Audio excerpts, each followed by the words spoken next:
बिस्मिल्लाहिर्रहमानिर्रहीम। अस्सलामुअलैकुम फ्रेंड्स, ये अरब इन्फो चैनल में मैं आप सबको खुशामदीद कहती हूँ। उम्मीद करती हूँ आप सब बिल्कुल ठीक होंगे। आज की वीडियो में हम बात करेंगे खुरूज नहाई के बाद दूसरे वीज़े पर कैसे आ सकते हैं। खुरूज ओहदा पर जाने वालों का हरूब और गैर वैक्सीन याफ्ता कारकुनों के लिए किस तरह से अमल दरामद होगा। तो उससे पहले आपसे एक छोटी सी रिक्वेस्ट है, अगर आप हमारे चैनल दी अरब इन्फो पर नए हैं तो हमारे चैनल को जरूर सब्सक्राइब कर लीजिए, वीडियो को लाइक कर लीजिए और वीडियो को लाजमी से लास्ट तक जरूर देख लीजिए। बेल आइकन को भी प्रेस कर लीजिए ताकि हमारी हर नई आने वाली वीडियो का नोटिफिकेशन सबसे पहले आप तक पहुँच सके। फ्रेंड्स, यहाँ पे करते हैं अपनी आज की वीडियो को स्टार्ट। सबसे पहले मैं आपको बताती चलूँ कि वैक्सीनेशन करने वाले खरूज नहाई के बाद दूसरे वीज़े पर ममलकत आ सकते हैं या फिर नहीं।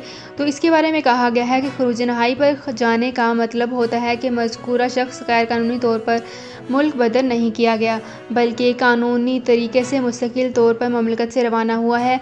ऐसे अफराद जब चाहें दूसरे वीज़े पर ममलकत आ सकते हैं। दूसरे मुल्क में 14 दिन गुजारते हैं। और खरूज ओहदा ख़त्म होने पर क्या किया जाए, तो इसके बारे में भी कहा गया है कि ऐसे ममालिक के शहरी जहाँ से बराह रास्त मुसाफिरों के आने पर पाबंदी है, वो किसी ऐसे मुल्क में 14 दिन क़याम करें जहाँ से ममलकत आने पर पाबंदी नहीं है।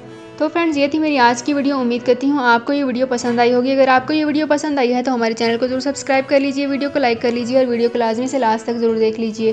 बेल आइकन को भी प्रेस कर लीजिए ताकि हमारी हर नई आने वाली वीडियो का नोटिफिकेशन सबसे पहले आप तक पहुँच सके। तो फ्रेंड्स, मिलते हैं एक नई वीडियो में एक बिल्कुल नई अपडेट के साथ। अपना बहुत ख्याल रखिएगा। अल्लाह हाफिज़।